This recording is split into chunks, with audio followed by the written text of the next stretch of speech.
Good afternoon, ladies and gentlemen. Welcome to our Hong Kong Story series featuring Hong Kong residents of diverse heritage sharing their own personal Hong Kong stories. My name is Iris Kong from The Foundation. I'm your MC for today. So let's start off by taking a group photo together. May everyone please look towards our photographer on stage.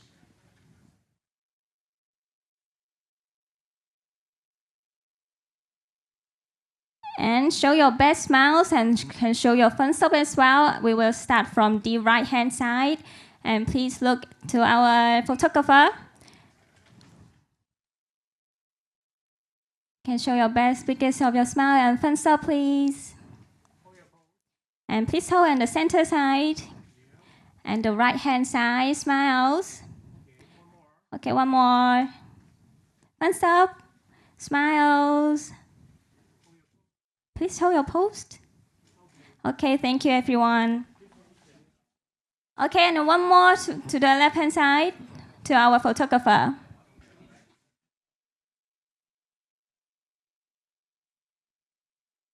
Okay, thank you, everyone. So may we now have the pleasure to invite our speakers and guests onto the stage for a group photo, please. First of all, we have our opening speaker, Dr. Allan Zeman, Governor of our Hong Kong Foundation and Chairman of Lan Kwai Fong Group. And our keynote speaker, Mr. Mahesh Harilela, Family Council Convenor of Harilela Group Limited. And Mr. Vishal Melwani, partner at Karas So LLP and past president of the India Association Hong Kong. And Dr. Jane Lee, president of our Hong Kong Foundation. And Dr. Allan Zeman, special counselor of our Hong Kong Foundation and chief executive officer of Harilela Hotels Limited. And our dialogue session host, Mr. Nuri Vitaji, editor-in-chief of FridayEveryday.com.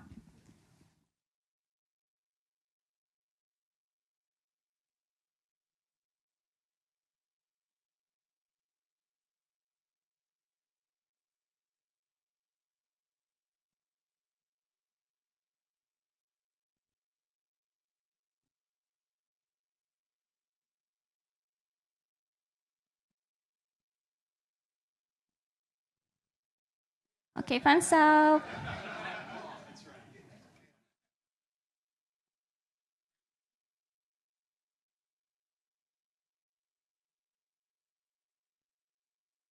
Okay, please remain on stage. Now we invite our supporting partners representative onto the stage, please. And may we have Mr. Mohan Chogani, president of the Indian Association Hong Kong. And Ms. Karina Wong, Greater China Family Enterprise Leader of Hong Kong and Macau of Ernst & Young.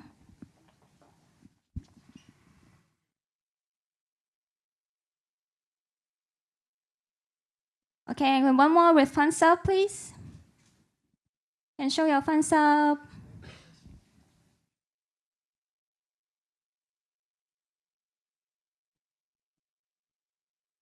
Okay. Yeah, thank you, everyone, and please be seated. And Dr. Allan Zeman, may I invite you to remain on stage to deliver the opening remarks, please? Thank you.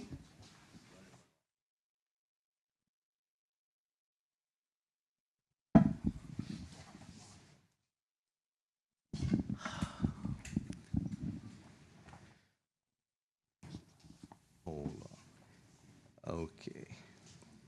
I made some notes for the Indian community because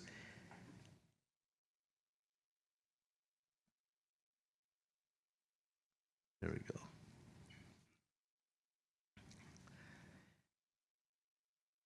With you in 1 minute.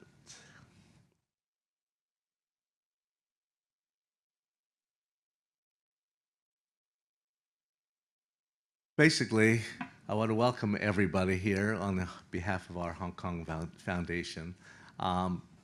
We've got a very good turnout for a very good honoree, Mahesh Harilela. The Indian community, over the years, I've been here for forever actually, and the Indian community has always been one of the most vibrant communities in Hong Kong. And so I just wanted to, while I was going to be up here speaking about them, I didn't want to leave anything out. So I looked up some notes, and it's just incredible. I go back with Arun's father, Hari Harilela, who was, I think, the original Indian, and really made a name for himself with the Holiday Inn. I still remember staying at the Peninsula Hotel, and just Harry building from tailor shops to building the Holiday Inn Hotel, and of course now Harilela family is in hotels. I think they have 10 hotels around the world, prominent hotels. They've always contributed. They've always been a very big part of the community. One thing I'll tell you from Lan Kwai Fong days, they're the best customers you can have. They love to party, and they spend the most money. And bargain after. No, but seriously, they're very, very good. But and just looking, I'll see this. It all started with entrepreneurship and trade. You know, when the Indians first came here, and the Indian merchants, particularly Parsis and Sindhis, were among the earliest entrepreneurs in Hong Kong. And they were in everything in trade, finance, hospitality. And one of the things which was a real surprise to me, somebody by the name of Dorabji Daroji Mitai Wala, a Parsi from Mumbai, founded the Star Ferry in 1880, which I'm a member, I'm on the board of Star Ferry, so I thank him very, very much. But it's really been one of the best things for Hong Kong, and I really didn't know it was founded by. Another one that is very, very unbelievable that I just read about is Hong Kong U was started, again, by an Indian. I'll find it somewhere here. Also, he was the first one to found Hong Kong U, and again, by an Indian. Figure that one out. The best universities we have in Hong Kong is founded by an Indian. And so they've always been, they've always have the Diwali ball. They always do things, you know, within the community. They're very, very, very strong. And of course, Mahesh comes from, you know, the long line of Harilelas. They have the best house, the biggest house in Hong Kong, I believe. And I still still haven't finished the count of all the rooms that they have. It just keeps expanding. and literally, if you've been invited over there, which I have many times for dinner, I think the whole Indian community lives there in the house. But they really have. And then another one, Mohan Chugani, his brother was a character, again, for Hong Kong and for many, many years. Had columns actually, he was always same as Nuri, of course, 1 and 2 punch, always punching out at everything in the world. But and of course, Nuri Vitachi has been another very, very great, great product for Hong Kong. Very proud. So most of the Indian community in Hong Kong, they do everything now: trade, finance, business, hotels, you name it. Now funds, you know, raising funds, which Mahesh is involved with as well.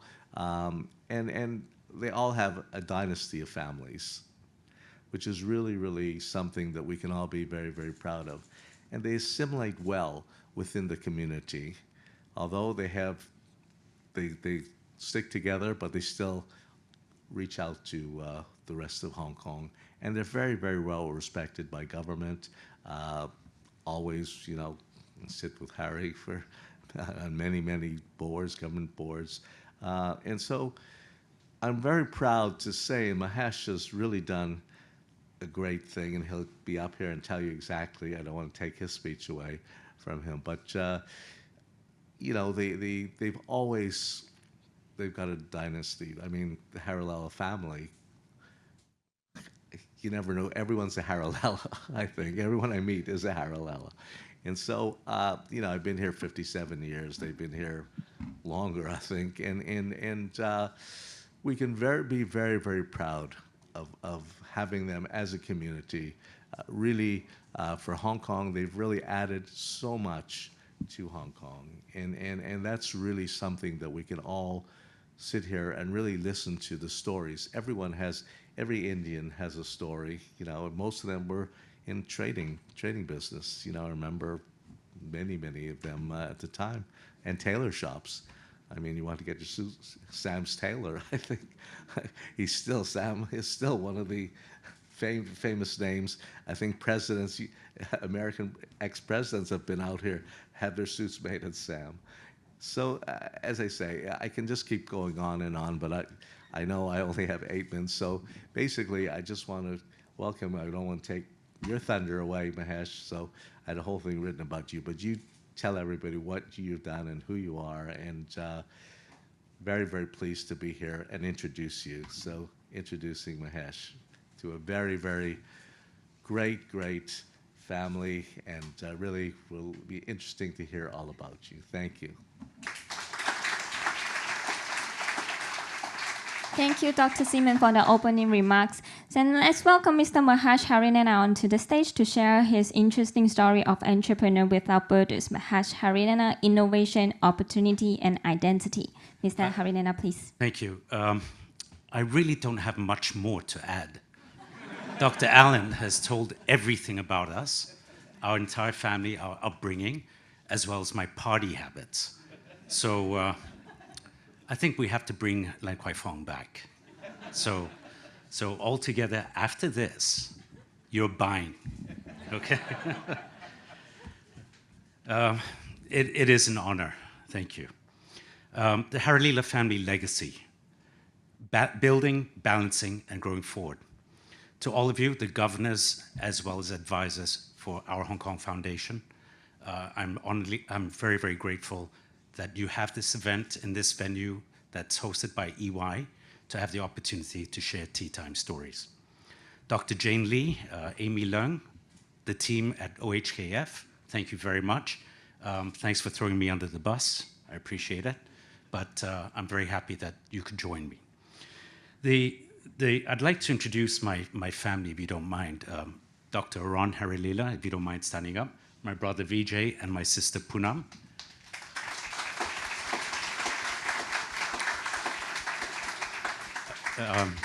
These two always make fun of me as the youngest of our group of family, so I thought I could return the favor. My friends that have decided to take the time to come here, I really appreciate that you decided to quit your jobs, because unemployment rates need to go up. Okay. And to my co-panelists, which is moderated by Nuri Vitachi and Vishal Melwani. I appreciate that you took the time today to come and listen. So before we begin, can I ask all of you to help me to give each other a fist bump to your neighbor? This is my way of sharing my gratitude to you. So if you don't mind giving a fist bump to each other, I appreciate it. Take it from me, okay? This is the beginning. This is the largest audience I've ever spoken in front of. It's just always been the mirror and myself. So in this, forgive me if I do sound a little nervous, because the mirror doesn't argue back. You may, okay? I'm deeply humbled.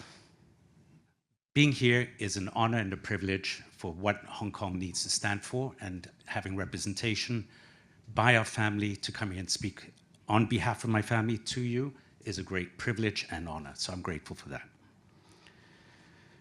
I start with this. What do birds and bees have in common? Does anyone know? It's not what you're thinking. Migration. They migrate. As nomads in search of business, let me hold this. We migrated from a small town called Hyderabad, which is now in Pakistan. Our grandfather migrated in search of business opportunities through Singapore and built a business in Xiamen Island, Guangdong. The Great Depression had adverse effects on Xiamen, which caused us to once again migrate, and this time to Hong Kong. Hong Kong became our home since 1929. I think we realized we didn't want to be like birds and bees anymore, so therefore we decided Hong Kong to be our forever home. And what a place Hong Kong has become. It's all about community, which all of you have so greatly contributed. Can I get another fist bump?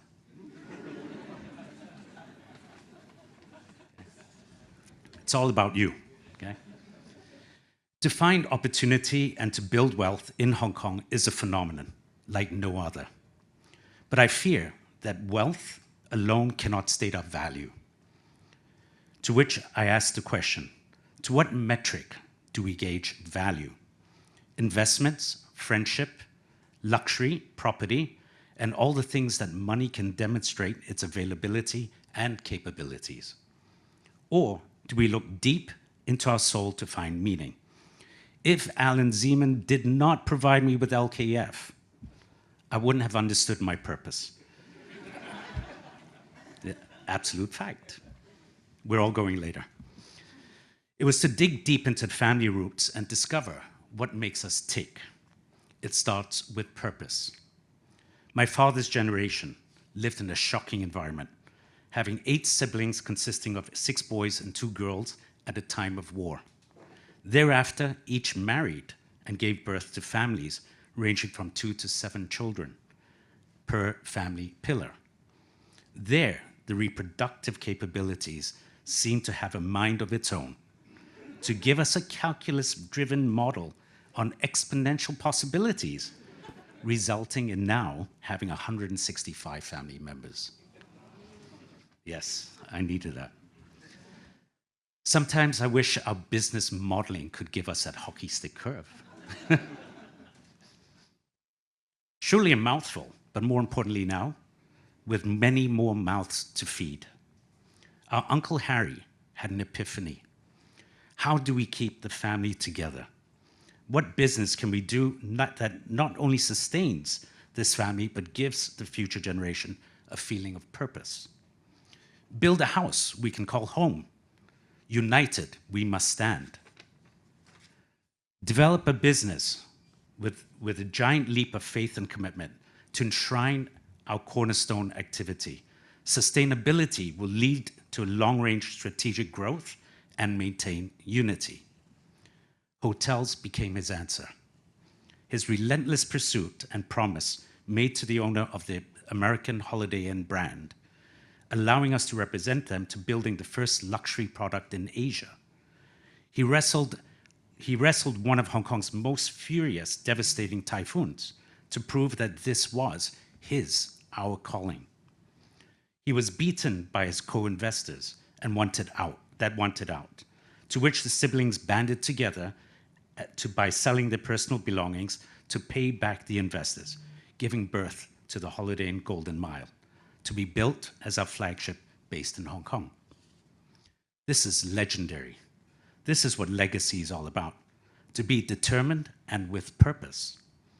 But hang on just 1 minute. The legacy was instilled by grandmother, Ami.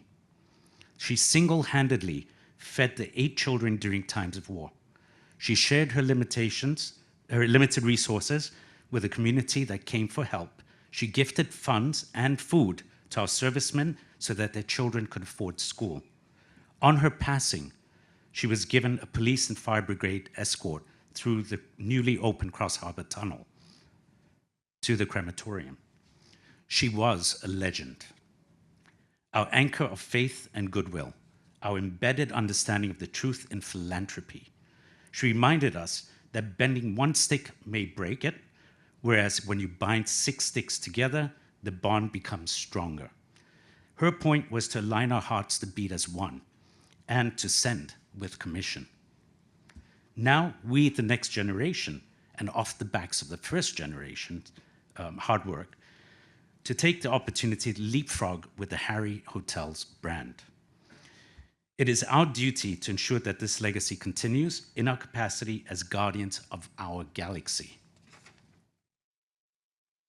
Today, as a family business, we drive forward with purpose, though through quite a large number of initiatives, to which I name only a few. The first is support for the community through the establishment of the Indian Association, represented with Mohan Chugani and Vishal Melwani, and Vishal will talk more later. We host the Harilela 100 Talk series, emphasis on thought leadership and bonds to Hong Kong. We have the Harry Chronicles, impact stories through the eyes of Hong Kong people who deliver activities for purpose, whether business or personal. The Harry Art Prize, an annual competition for local artists where we award them with a $100,000 cash prize. University scholarships, donations rooted in local education. The One Award recognizes heroes in Hong Kong and globally with cash awards up to 100,000 US. The Zeman Foundation, attending to daily living support for all ethnic minorities and non-Chinese speaking communities. Yama Foundation, providing yoga to the disabled, special needs people, people without financial means to afford expensive gyms, but to still need to have exercise in their lives. Anxiety and OCD Foundation, attending to the early onset of ASD issues that are unable to access costly health clinics and inadequate government support. Purpose was born and bred into our blood, and therefore our lives. This raises the question of the battle between business and philanthropy. The answer is quite simple. Why not both? A business was built with purpose from survival to wealth to preservation, and a preservation of society, no less. None of this could or would exist without you, without your help. Can I get a fist bump? This time I'll let you. Okay. Let me take it further. If we scrape by and say that we are philanthropic in the sense of loving mankind, are we often behaving through a zero-sum game when what is mine, and what's yours is soon to be mine? Yet, as we perform on zero-sum initiatives, do we expect the game to remain constant? What if we change our perspective to a point in time we may no longer be around to witness? How would this change our perception and therefore behavior? Will money matter? Will our planet exist? What happens to mankind? Do robots and AI control our world by the very essence of pursuits for quick returns and our wins? Or do we win through philosophy, a sharing where multiple parties win? Can we extend our relevance? Could we demonstrate a seed that the future generations can adapt, learn, and drive for better understanding, intolerance, and growth? Am I wrong today, only to be right tomorrow? In the framework of legacy as a guardian of our galaxy, I stress the values that we have passed down directly and indirectly need to be absorbed, protected, and shared. Hong Kong has been a gift to our family. Our Hong Kong Foundation is pursuing a course to embed our Hong Kong's root as foundational to our opportunities. This sharing today is not an accident. It's a planned course of sharing to help remind and enlighten individuals, our families, and stamping a strong heart in the need to ensure Hong Kong's legacy continues and the values rise. I implore on all of you to remember the gifts we have, and I implore on all of you to remember the gifts we have and embrace the future. I remind you that Hong Kong does not exist if you don't exist. Our flag of opportunity is Hong Kong. Our growth is with Hong Kong. We are the guardians of this galaxy. Fist bump. Yeah.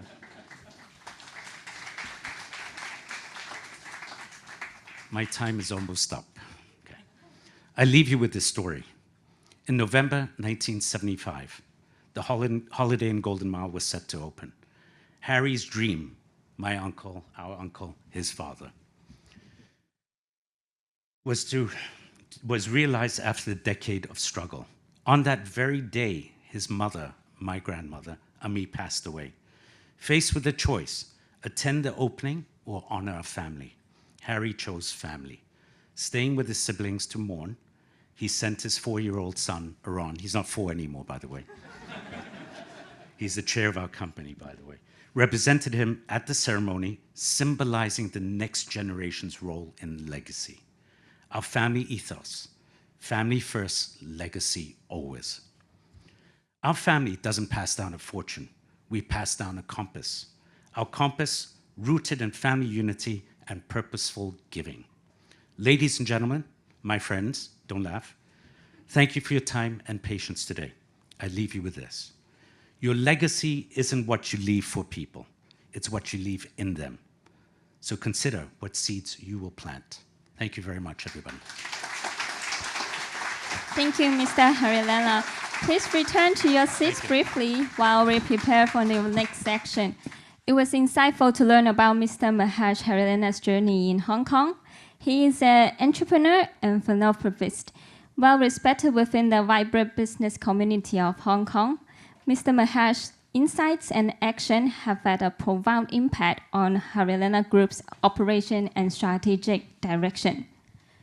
So without further ado, let's move on to our dialogue section. And once again, to invite Mr. Mahesh Harilela, Mr. Vishal Melwani, and our host, Mr. Nuri Vitachi, onto the stage, please. Thank you.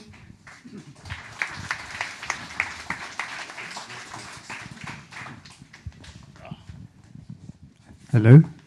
Hi, guys. Well done, Mahesh. That was great. It was very inspirational, wasn't it? And especially with all the fist bumping. I think fist pumping would be better, wouldn't it? But, yes. But, you know, a couple of points. Hong Kong has a massive baby shortage, birth rate problem. 165 Harilelas. Take inspiration.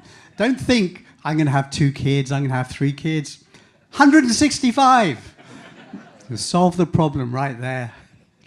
The other comment, you talked about Star Ferry and these hidden Indians everywhere. You know, that's something I've written about a lot. Do you know why English people think the word shroff is Chinese for for cashier? And Chinese people think it's English for cashier. It's Hindi, right? Why do you buy things, vegetables, in kati weights? Kati is Hindi, right?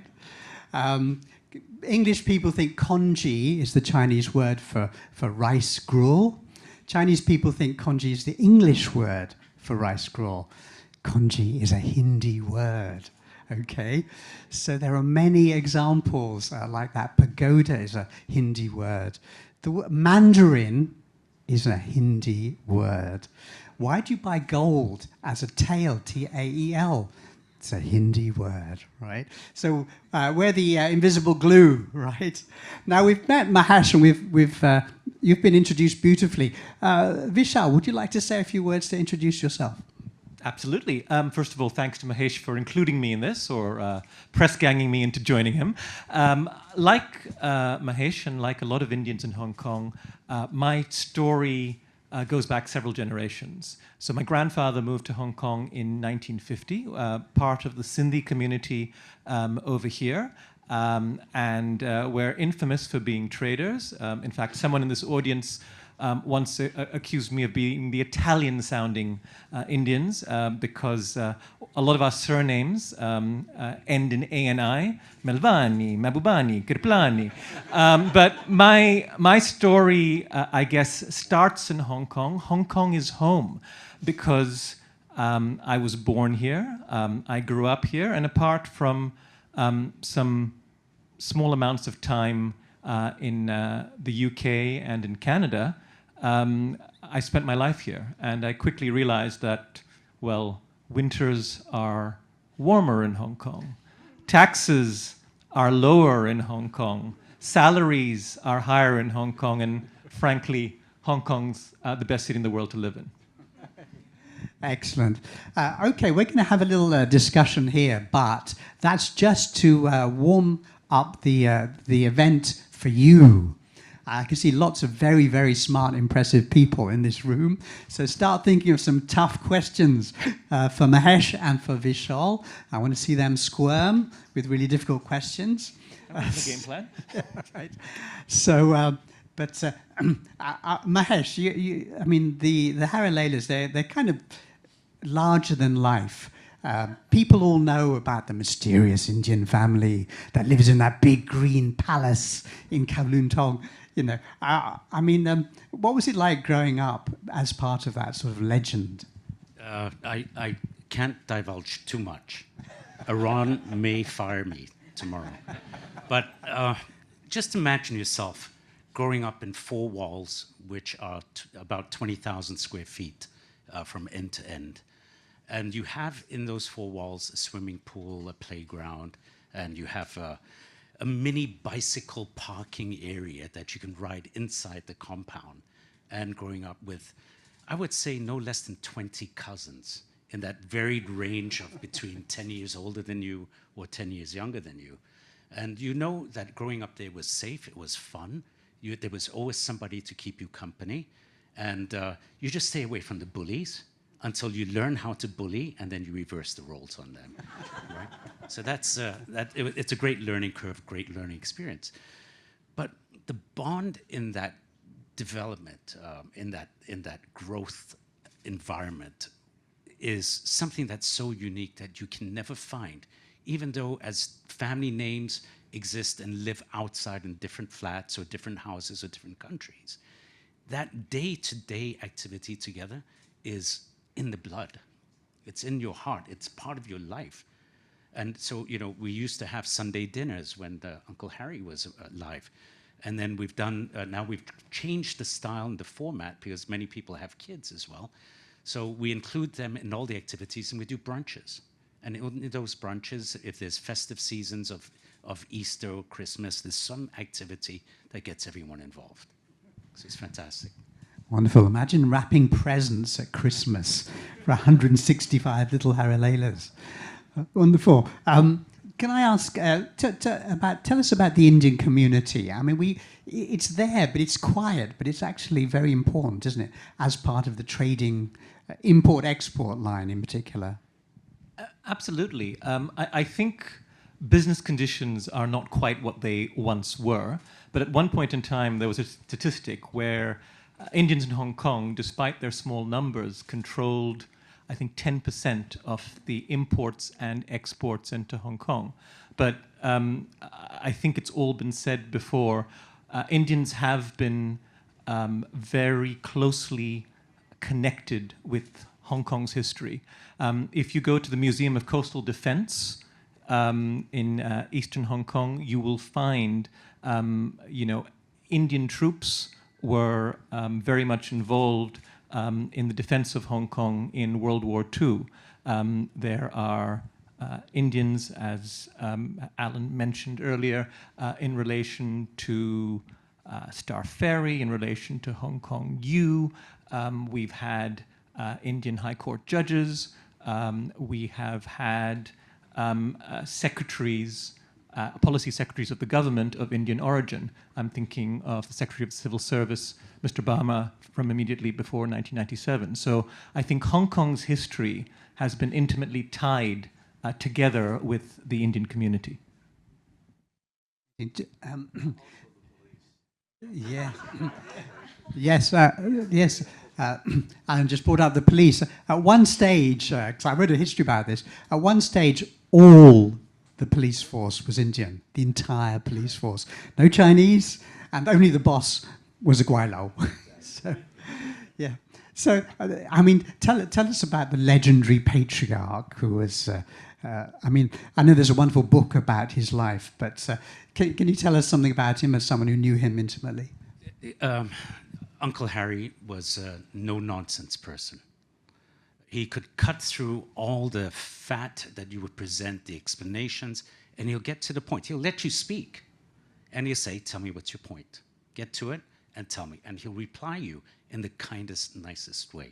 So he'll never put you down. In fact, he was actually quite motivational. He helped you to realize within yourself that there are other ways that you could look at things. So that was phenomenal. And I just want to share back, in the book that was published, the Harry Harilela Made in Hong Kong book, the writing was very emotional. Reading it, it brought back a huge romantic conveyance to think about how they grew up in their environment in the 30s and 40s, at the time where the Second World War was going on, and to understand how they created that unity together. And that became a point of reflection to us as well, is that how did they behave? And trying to delve into the mindset to try to understand what was it that brought them together and what is it that we need to carry in keeping them continuing, keeping the legacy, their legacy continuing. And that's something I think we're trying very hard in the Family Council to bring that emotional conveyance rather than just the value of having the four walls or money. And very importantly, I think the business demonstrates. If you come to our hotel, you come to the Holiday Inn in Tsim Sha Tsui, and you come to the Holiday Inn in another country, another one, you'll find that the environment may be different. There's a feeling of home, there's a feeling of connection, that the staff behave as we do, as Ron treats the team there. They behave in a way that this is their home, that they're inviting the guests to come in. And it's the same with the Harry Hotel as well. So I think that conveyance from how they lived their life, and it was really Grandma that instilled that into the 6 boys and the 2 girls, and that passing through, and what we're trying to do is recreate that culture in the family to keep it going. I'd like to ask both of you, there's something special about Indians and Chinese. Any country you go to in the world, there's the Indian shop, there's the Chinese laundry. Chinese and Indians get everywhere, don't they? You go to Africa, you go to Australia, all over America, all over Europe. There's the Chinese business and the Indian business. What do those two communities have in common, and also what separates them? First of all, I'd say it's not a huge surprise, looking at the population of China and the population of India, that you will find Indian and Chinese communities around the world. I think you'll find at its core, all of us are human and all of us have a lot of commonality, but particularly the Indian and the Chinese communities. There is a lot of respect for elders. And I think Mahesh was speaking about that earlier. There were, historically, obviously it's a little bit different now with the small apartment sizes in Hong Kong, but there generally have been extended families. There has been a lot of respect for education, a lot of respect for moral values. I think a lot of the core values are quite similar, which is why you've seen the Indian community thriving in Hong Kong. And in fact, most of us here regard Hong Kong as our home. Would you like to say anything, Mahesh? Yeah, I mean, you also have to remember that the separation of India and Pakistan, it caused a huge displacement. So the Indians that lived in Pakistan, where our family originated from, as Hindu believers, that separation forced us to leave. I'm sorry, we weren't there at that time, but it forced a larger migration.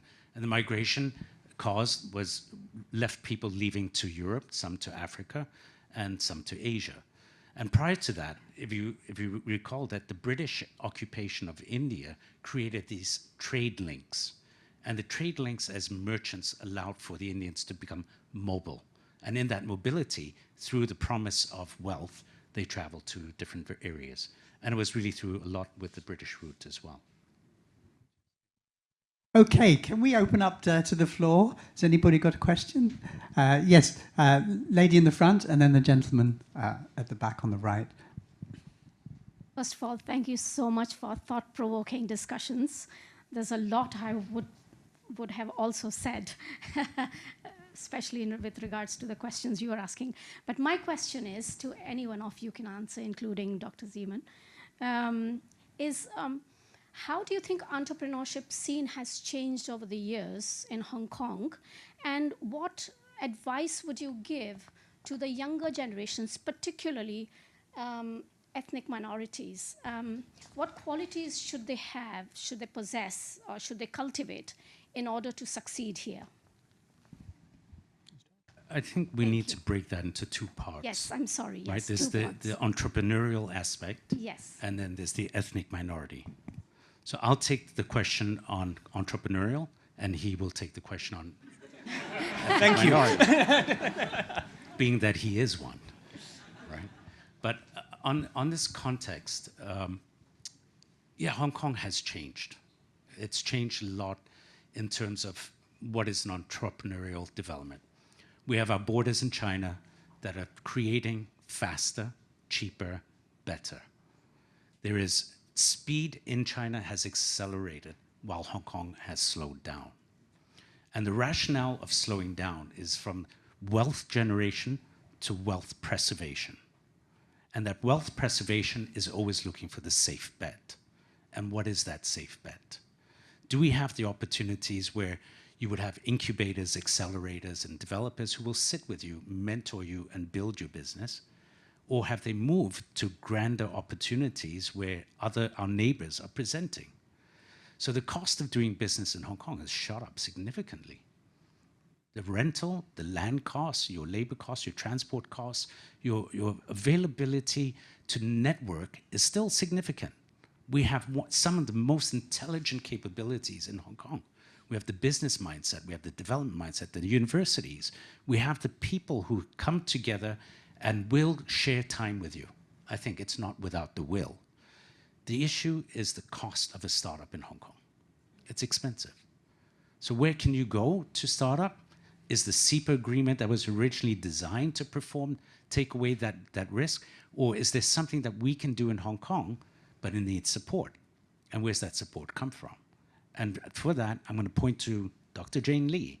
And what she's trying to create in the educational platform is to create a different way of teaching. And in that different way, it would allow a stepping stone to understand much more depth in the way that you perform and activate. Allow the ethnic minority. Again, let me split up that question into two parts.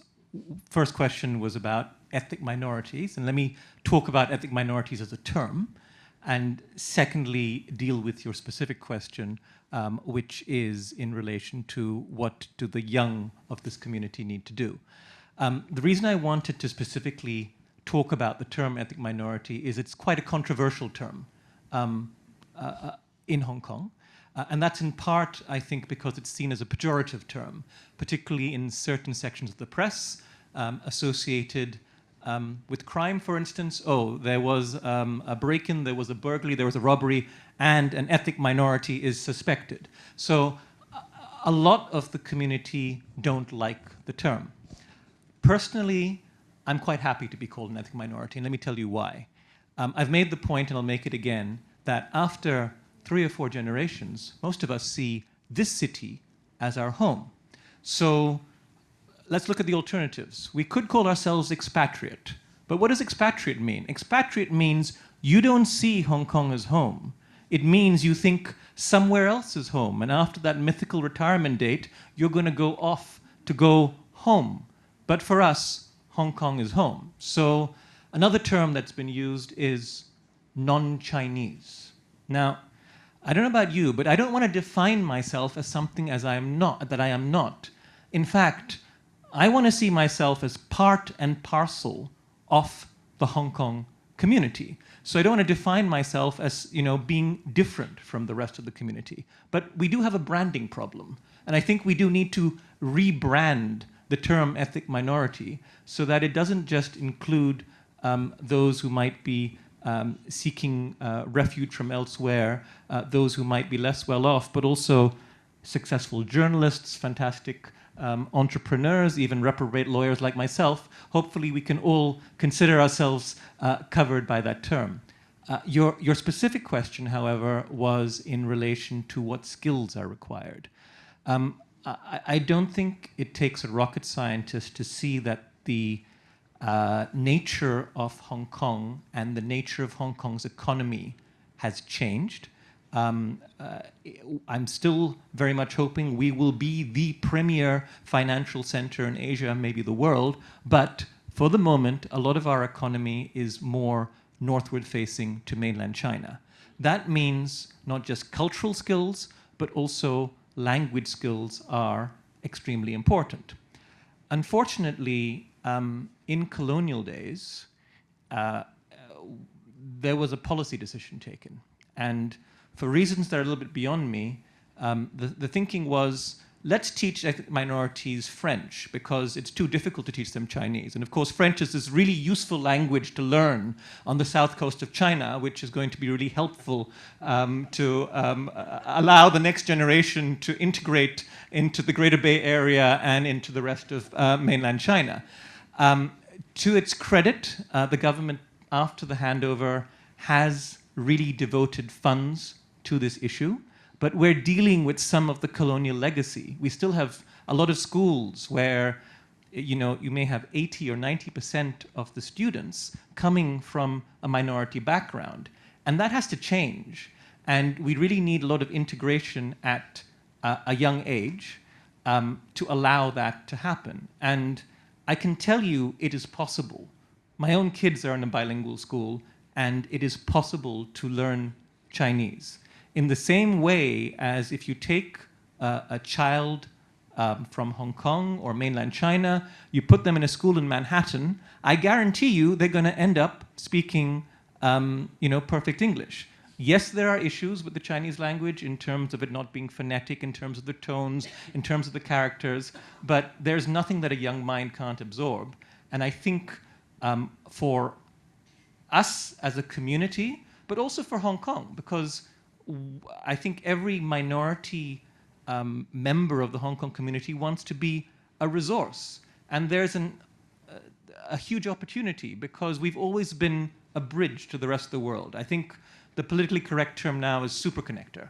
And a bridge or a superconnector implies that you should connect something. We have a wonderfully multicultural community here in Hong Kong. We've traditionally connected Greater China to the rest of the world.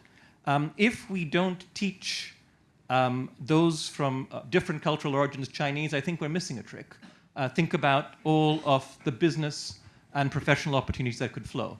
And apologies for the length of my answer. But gentleman on the right, at the back, has a question. Thank you, Vishal, for sharing that, and Nuri, thank you for moderating. And just building on Vishal's point about integration, I wanted to ask you both, Mahesh and also Vishal, the question about opportunity and identity, especially just building on Vishal's point about integration, that your family, Mahesh, has been here since 1929. I wasn't born yet, okay? My parents have not come yet. You've been here a lot longer than my family has. And can you share your experience in terms of integrating with the local Cantonese-speaking community? And because 98% of Hong Kong is still Cantonese-speaking, and I'd love to hear more from Vishal as well after Mahesh. Yeah, thank you very much. I'll share with you one story about Grandma. She could read Sanskrit, Urdu, speak Hindi, speak many Indian dialects. She couldn't speak English. She didn't speak a word of English. She only learned Cantonese. It was her ability to communicate with local culture, which, to Vishal's point, is it can be taught. It can be learned. It depends on the environment. So I think is that we need to be willing to accept that if this is our homeland, our city, our place of being, that we should make an effort. That's number one. Can we make that effort? How far do we make the effort? Do we want to just speak it or write it? Read and write. So we can make those decisions. But how do we integrate with society is one. I think there's no lack of integration, but the issue is that many of the ethnic minorities that attend the public school system are unable to catch up with the level of Chinese that's being taught. So they're being thrown into an environment with one hand tied behind the back. There's a gentleman here you must meet. His name is Manoj Dar and his lovely wife, Gitanjali, that teach ethnic minorities kindergartens and helping them to assimilate into the local school system to accept and learn Chinese. They've had graduates that have entered to HKU University. Top of the class entered HKU. In that HKU, the drive and ambition that they have to be able to speak trilingual. But the issue isn't that. It's the home environment. When they learn in school and they come out from school, they come back to their family, to their community. What happens in that environment? They still go back to and revert to their traditional language. Now, we need to build that integration at the grassroots level. It's not so much about building it on the high level of businesses and acceptance of business, but on the grassroots level to allow them to integrate and to learn, assimilate, and be able to speak the language. Hong Kong Cantonese is fantastic. It's 98%. 200 million people around the world speak Cantonese. You know, out of 1.2, 1.3 billion people, that's a very large language potential, and they're all over the world. So why are we not integrating the local non-Chinese speakers, ethnic minorities, to be able to be given the same opportunities so they can integrate? And my fear is one, that if we don't allow for the integration, they'll be stuck as a burden to the government for welfare as they grow up. That's a big potential problem. The government has to pay the bills for medical, give them job opportunities, give them support, health subsidies, whatever it may be. That's going to be a problem for us. So we need to start working towards this. Thank you so much, Mahesh. And Vishal, would love to hear your thoughts about integration as well. I think I'd broadly agree with everything that Mahesh has said. Look, I think if you look at an average school and you look at younger individuals, they don't have prejudice. People play across ethnic lines, and they don't see the divisions which we as adults tend to see. And I think my honest opinion is Hong Kong is really one of the most welcoming places in the world, but I think the issue, frankly, is language. As humans, we tend to look for what is familiar. We look for our comfort zone. And when you have language barriers, you tend to speak to your own. If we can break those barriers at an early age, I think everything else follows. And one supplemental point I'd like to make is that now it's actually a lot easier, thanks to the march of technology. We have, you know, robots that are available for less than $1,000 Hong Kong, which can read 70,000 Chinese children's books. You have student newspapers with QR codes where the article can be read out in either Cantonese or in Mandarin. Why is this important? Because if you are a child from a Chinese-speaking family, then if you come across a character you don't know, you ask your mum or your dad or your grandparent, can you please tell me what this character means? If you are from an Urdu, Punjabi, Hindi, or English-speaking family, you're stuck. Okay, Google Translate may help a little bit, but having these tools and technology available now, and they're not that expensive, I think can really get over the divide. Thanks. I'm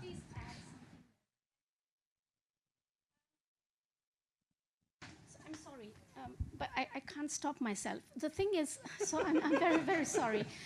The thing is, you know, and you rightly said, both of you rightly said that Hong Kong is a multicultural city and we're really proud of it.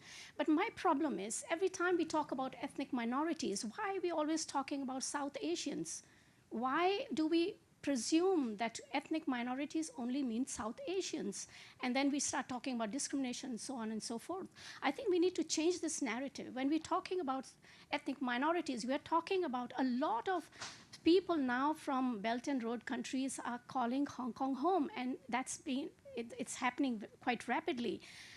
So we really need to change that, I suppose, and yes, your thoughts on this.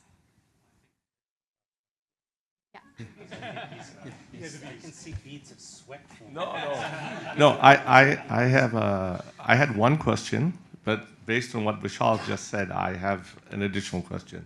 So the first one is, given everything Nuri mentioned, you've mentioned Mahesh, you've mentioned Vishal, do you feel that the Indian community, and I don't mean Sindhis, I mean Gujaratis, Punjabis, Marwaris, if you add us all up, we are a large number here.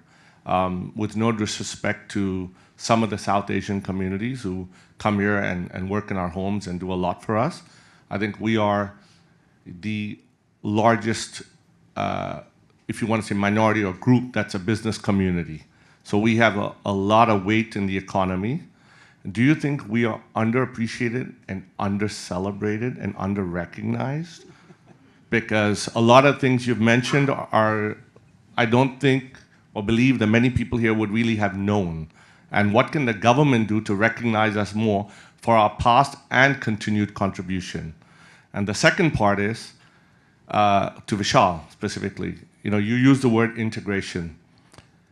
I think at a higher level, you're a lawyer, we need to ask ourselves, why is the integration to China so slow?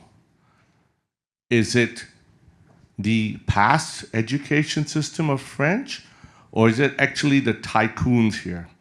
If you travel to Zhuhai, St. Regis 1,000, go to Macau 2,000, Hong Kong, forget it. So do everybody in this room who's talking about integration and north-facing and China understand what they're asking for? Because even your lawyer's salary will go down by 50%. There are people in China just as brilliant, ready to work for half your pay. Hotel prices, food prices, everything will go down. Real estate will collapse here. It's already extremely southward. The greater the integration, there's no way that 1.25 billion people are going to bend to 8 million. We will have to move downwards to adjust to the average. So the resistance to integration is in Hong Kong by the tycoons because it's their golden egg. So do you believe that the integration will speed up? And ultimately, if it happens, is it in the best interest of the Hong Kong that we've all known and lived in, including all our real estate going down by another 50%? Can we bring her back?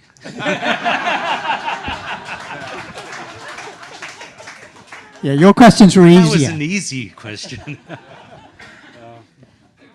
can take the first question. I can answer some of that. Would you like to? I can.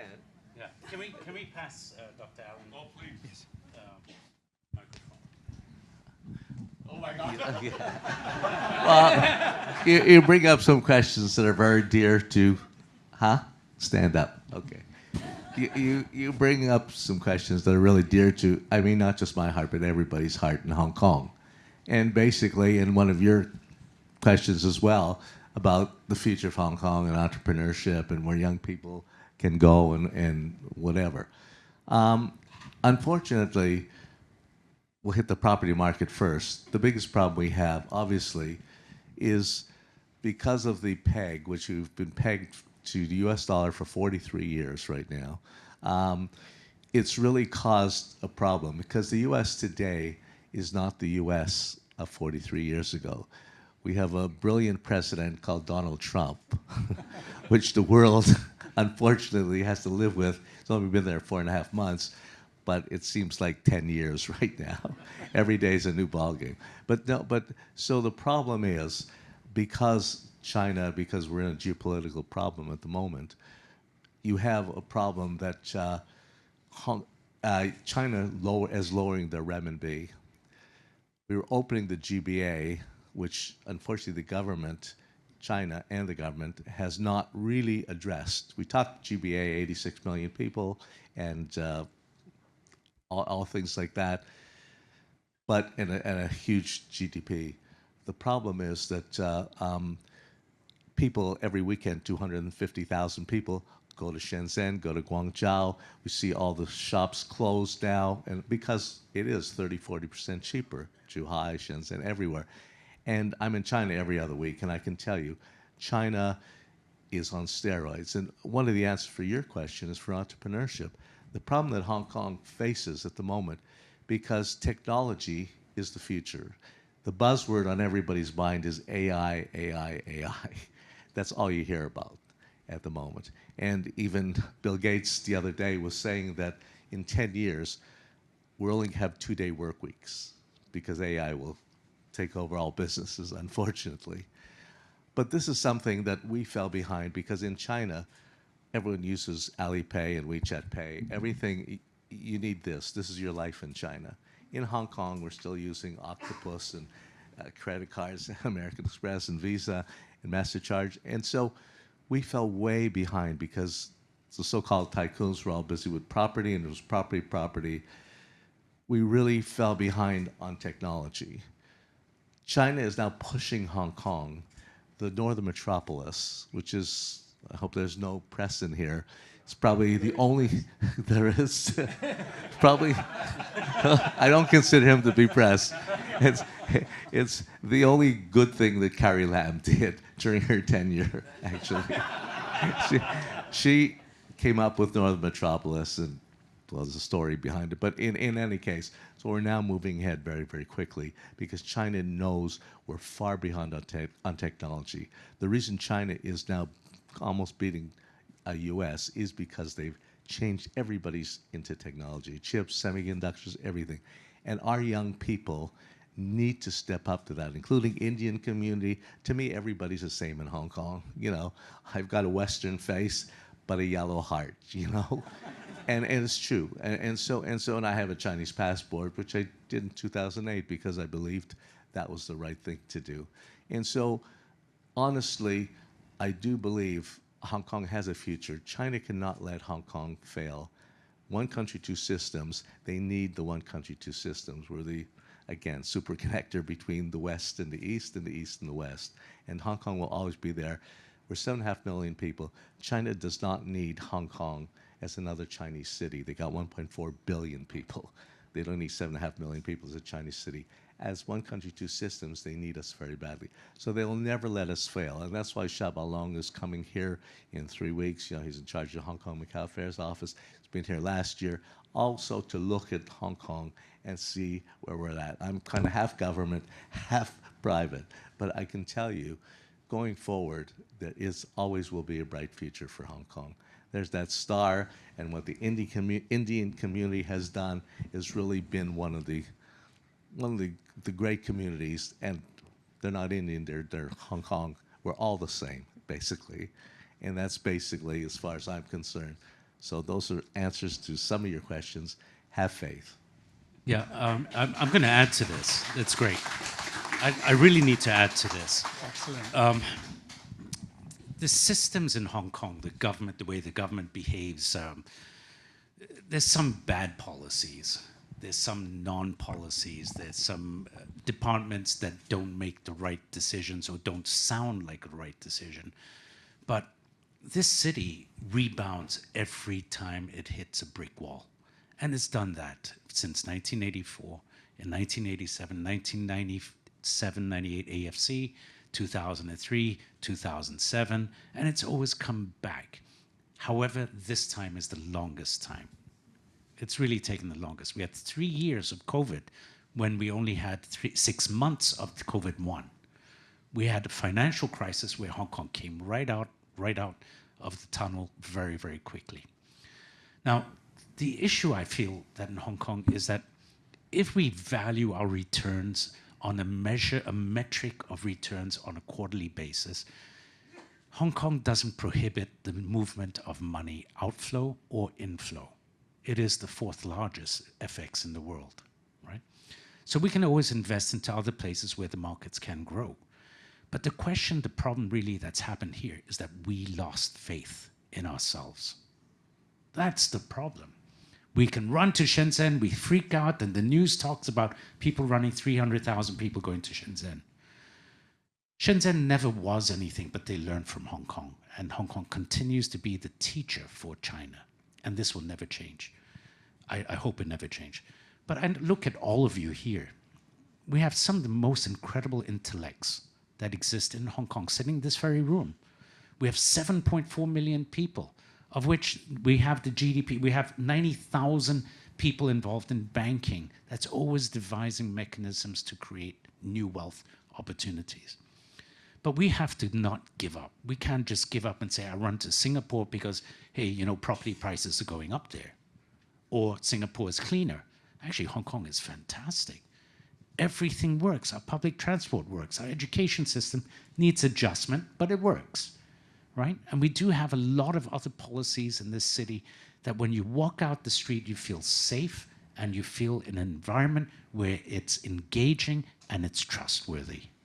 That's another element. So the soft touches, not just the hardware, the soft part, the software of Hong Kong is unbelievable, unlike any other country, and I believe, or city, and it's immutable because it's inbred in all of us.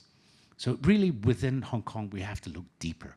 What do we want to do to contribute? What do we want to do to participate? How do we enact in a group of people to create a workshop maybe, or to create a dialogue? And this happens in Hong Kong. We don't have left, we don't have right.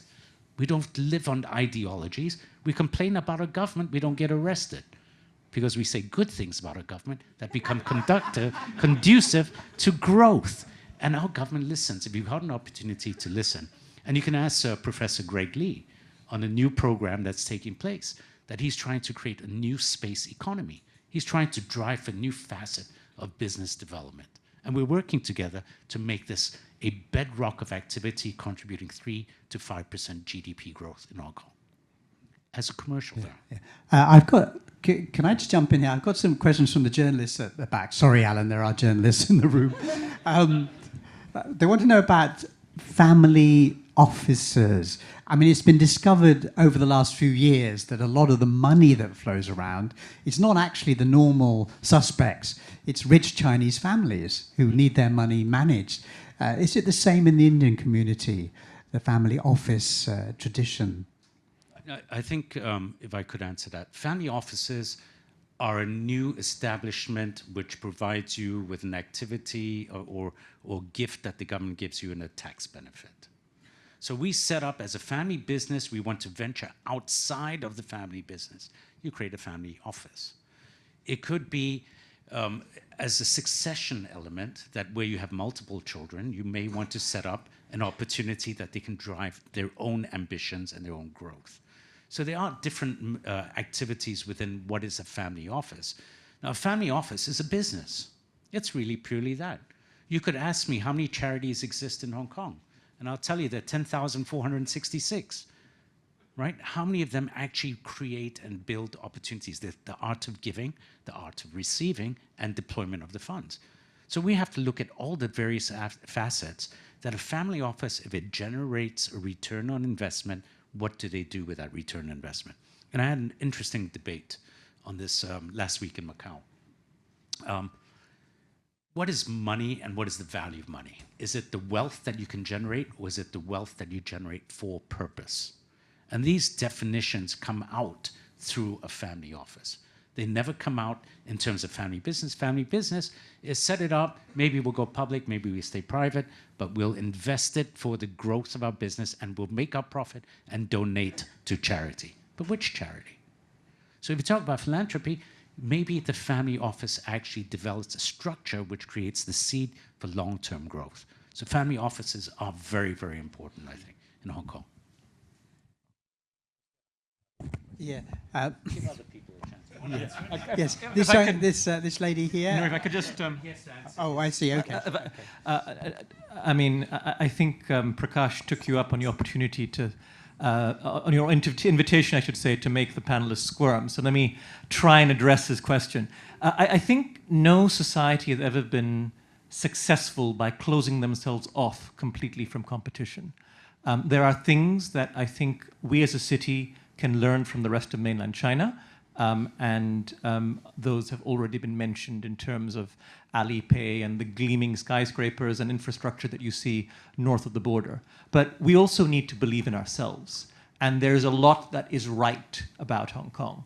Try going to another city and contacting the civil service for help to fill in your tax form. First of all, you're probably not going to get in touch with a civil servant, or you'll get into voicemail hell. Over here, you can ask the government a question, and you can get an answer. And I'd like to sort of build also on what Mahesh was saying. If you look at the trajectory of Hong Kong, there has been a long series of people who have been willing to call time on Hong Kong. And it's not just recent. It started in the 1960s with the Star Ferry riots. People thought that was the end of Hong Kong. Before the Sino-British Joint Declaration, people thought Hong Kong was finished. When there was a wave of emigration in the late 80s and the 90s, people thought Hong Kong was finished. I mean, Fortune magazine actually had an infamous cover where they talked about the death of Hong Kong. We then had SARS, we then had Occupy Central, and obviously recently we've had COVID and the riots in 2019. and a certain gentleman by the name of Stephen Roach, who you might have heard about, proclaimed in the Financial Times the end of Hong Kong. Recently, he's told Bloomberg, actually, I was wrong. And recently, I think this morning, he said, maybe I wasn't quite wrong. But basically, I can say, I think you're wrong. His history has shown that every bet against Hong Kong is a losing bet. And I think we just need to believe in ourselves. And I'm at risk of starting a dialogue here, and I'm sure we need to... Thank you. Thank you, Mahesh. I must hasten to speak a little. I'm a columnist. I write for the Hong Kong Economic Journal.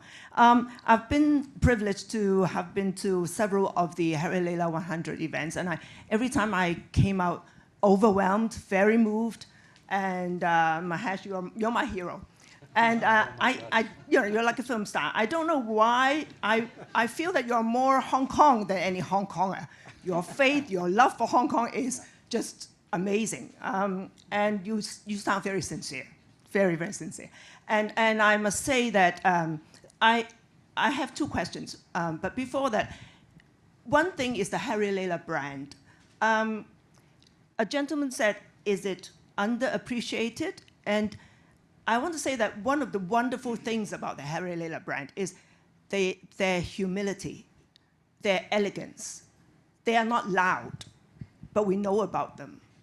And I think they're not showy. They don't like to be filmed. That's why you don't see them, the Harilela house filmed or interviewed or anything. But they are a wonderful family, and they're so welcoming. I had the fortune of meeting the two legendary elderlies, and I was absolutely overwhelmed. And they're so Chinese. Yeah. And I couldn't believe they're more Chinese than my Chinese family. But what I want to say is, after all that, you're not Chinese per se. But you're very Hong Kong. And what I want to say is, talking about identity, you actually define the Hong Kong identity of a metropolitan city. In a metropolitan city, it doesn't mean you have to speak Cantonese in order to be an important person here or an indispensable person here. But the fact that you don't speak Cantonese, but you love this place more than any Cantonese-speaking person, and you're just well assimilated into it, I mean, that's the wonderful thing. So my next question is, when the lady rightly pointed out that, yeah, the definition is what? Non-Chinese, expatriate, ethnic minority. I mean, the Harilela family is not quite minority here. It's a very great brand, which is quiet, unassuming, and it's just humble and welcoming, which is one of the greatest family values in Hong Kong, which is, I must say, I admire you for that. Not many Hong Kong people can do that. And some of the, we're always juggling between loud and not loud. But coming back to the three identities, yes, they don't define, they don't explain the Harilelas. And what do we do with that? Yes, you are right that in the Chinese, in the Hong Kong local sociological or even journalistic parameters, there are only three definitions, and none of these can the Harilela fit into that. There are several families that have that problem. So how do we, going forward, define the Hong Kong identity by celebrating these values without having to make them too loud? Because one of their great virtue is that they are not loud and therefore too intrusive. So yeah, I think the Hong Kong community or the government need to find new words to describe them. These people that really define Hong Kong as very different from the other Chinese cities or even China. And they make Hong Kong unique. So yeah, thank you for doing that. Thank you. There was no question, but I appreciate everything that you said. If you need any more answers, please talk to this lovely lady. She knows me better than I know myself. Mahesh and Vishal, I would like to make a small comment. I've been hearing about the word ethnic minority for the last 45 minutes or so. I was among the first to ask Tung Jiwa that I'm not quite comfortable with the word ethnic minority. And Tung Jiwa told me, so give us a suggestion, come up with something, we're willing to listen to it. I heard this lady over there also asking the same similar question. And I was told by various senior government officials, by Carrie Lam also, 咁少數民族, because there's a lot of ethnic minorities in China as well. Yeah, sure. Now the Japanese want to be called Japanese, maybe they're expats, Canadians, Americans, they don't live here in Hong Kong. We do. So, but after all, we are not Chinese. So we are called 少數民族 as one, or 非華人. 非華 means non-Chinese. 少數民族 means ethnic minority. So which one do you want to choose? What that is in Chinese cannot be changed. But if we can come up with a better terminology in English, the government is willing to listen. I'm going to give a parallel. You go to the US today as a Chinese person, whether you come from Taiwan, Japan, China, or Taiwan, or any other part of Asia. They group you into one. You're Chinese. You're from China. You're bad. Now, I think they have it worse. They have it worse than what we have. And I think for us, it's not a question of being treated highly with inequality. It's about us being treated equally. And if I look at America today, it's very sad that I hope all the Americans left, except for these two gentlemen, and this one too here. It's very sad that when we look at America today, it was a nation of togetherness. It was about multiculturalism. And because they've lost that step, I think it's a positive opportunity for Hong Kong to embrace on that step. And we should embrace on that. So we don't go out and say this guy is a mola tao or bao tao lola, right? We go out and we say, hey, my friend, how are you? So I'm a little bit concerned about the segregation, fragmentation by banners of identity. Because, as she said, we're Hong Kongers. As he said, we are Hong Kongers. And I... Yeah, do you speak Japanese? No, there's another point to that, because I went to university in the US, and they asked me, where are you from? I said, Hong Kong. Ah, do you speak Japanese? I said, oh, when did Hong Kong become part of Japan? But, you know, that's America for you.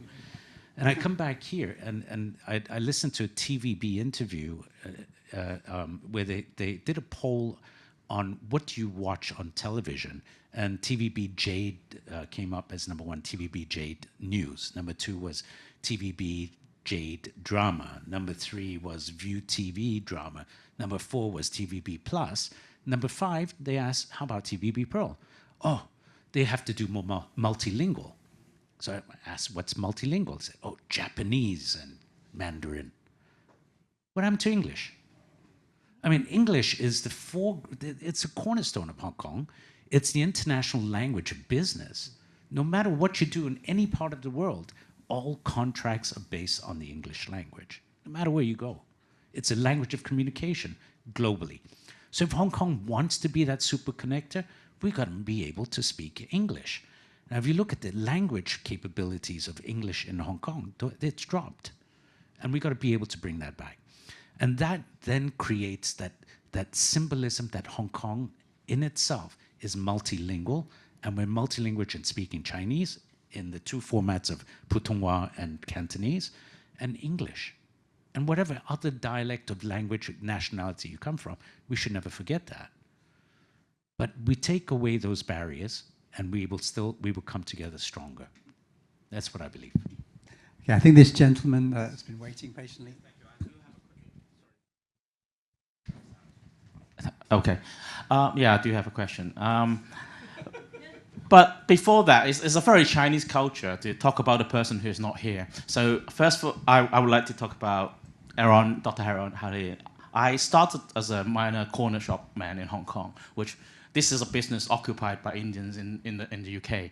But I grew from a few shops to 18 stops with my own trucks and vans, and so all because I was in GCC and it was guided by Dr. Allan, and he's very willing to help other people. So he's done very good demonstrations of the Harilelas are willing to help, and even for SMEs, they will bring us to the big mansion and show us all the little worshipping place and explain to all of us. And so you guys have demonstrated how you care about the communities, and there's in a lot of cases, especially with the local Hong Kong, they look at you, oh, small companies, I don't want to talk to you. But you guys have demonstrated how you look everyone as equal, which I highly appreciate. And even now, I've kind of, well, due to the climate change, I've kind of lost a lot of things in the last few years. And there comes another Indian that saved my day. I'm starting a project with, well, it requires AIoT, drones, robotics, and I have problems with coding. And there comes the Indian guy, the young boy in Hong Kong U. But when I ask him, so where are you from? I'm a Hong Konger. Yeah. And okay, it looks better when we apply for the STP with a non-Chinese face. Sorry, I used that word. And no, I'm a Hong Konger. I was born in Hong Kong. Yeah. So right now, I'm not really thinking there's much any of differentiation. On the other hand, is how the younger generations of Indians in Hong Kong, who already got Hong Kong passport, even born in Hong Kong, they could be very contributive to the Hong Kong economy. And they could take advantage by being a non-Chinese. They could actually get advantage rather than being disadvantaged. Yet, they want to be, I'm a Hong Konger, instead of using this advantage. So my question is, how can I persuade my team member who is helping me to join the STP to exercise this advantage and be proud of being an Indian in Hong Kong rather than saying I'm a Hong Konger all along? I mean, if you identify as a Hong Konger, I think you should be very proud of that. You're not protesting, you're not fighting, you're not going out. But if we take a step back, and I think when we look at the education process, and as the population is growing fast with what the ethnic minority is, every day you open up the South China Morning Post, and every day there's an article on the ethnic minority and the funding for schools for ethnic minority. $400 million, here you go. It's not about the 400 million, it's the opportunities that are created with that 400 million. Are the teachers providing the proper care and concern to help educate? But the government says, here's 400, the schools take the 400, and they go out and say, look, I can't teach these Indian people how to learn, right? So it's not about the willingness of the child that wants to learn, it's about the process in which they are being handled. Then you think about what are those processes. It's the assimilation to create a budget so then I can go to the government next year to keep asking for that entitlement from that 400 million. So I don't lose that budget. So what happens to the young kid? I can't learn, I'm not learning properly, I don't have the right environment. And what if I'm a special kid? What if I have special needs? Oh, you have special needs? Oh, you're out of school. You have to go to the one in Chun Kwan O or somewhere else, right? So we do have these issues, but the problem is reinforced further by reading about all these issues in the newspaper every day. Now you tell me the morale of a kid growing up and saying, I wake up and I read an article about my type of people and that we are behaving badly. And you know what? We get money for this. That reinforces the bad behavior maybe. It doesn't pull them out because they say, I can't live with this. I don't have opportunity. So let me go out and be part of that group. So what are the motivations that we create? What are those charity organizations that create? What are the environments that we have in the many districts that we have in Hong Kong that these people live in, that we give them this enlightenment opportunity? And with that, you build the confidence. Then I talk about STP, right? You want to use the card of a foreign national coming in, give me money, or you want to use the card as saying, is this a golden Hong Kong opportunity? And I think that has to shine out greater. That Hong Kong has, you know, our AI research in Hong Kong is one of the best in the world. Do you know the research on space and space commercialization of space? One of the best in the world. So why are we not amplifying those resources and then go to the private sector and see how they want to amplify this? That's something we need to look at. We're out of time, I'm afraid. So So thanks. I'm sorry there's lots of hands up, but we're going to stick strictly to the schedule. So, so for Mahesh and Vishal, let's give them a big hand.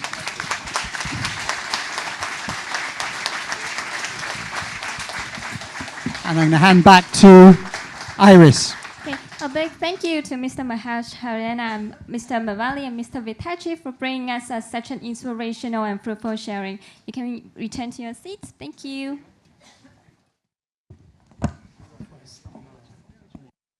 I would also like to take this opportunity to once again to thank our supporting partners, the India Association Hong Kong, Lan Kwai Fong Group, and UI Wave Space. The next, our Hong Kong Stories Cultural Dialogue series will take place on 26th of June, featuring Ms. Keiko Fukuda as our speaker. You may scan the QR code and register right now. Then thank you all for coming tonight and wishing you to see you all in our next event. Have a nice evening ahead. Thank you so much.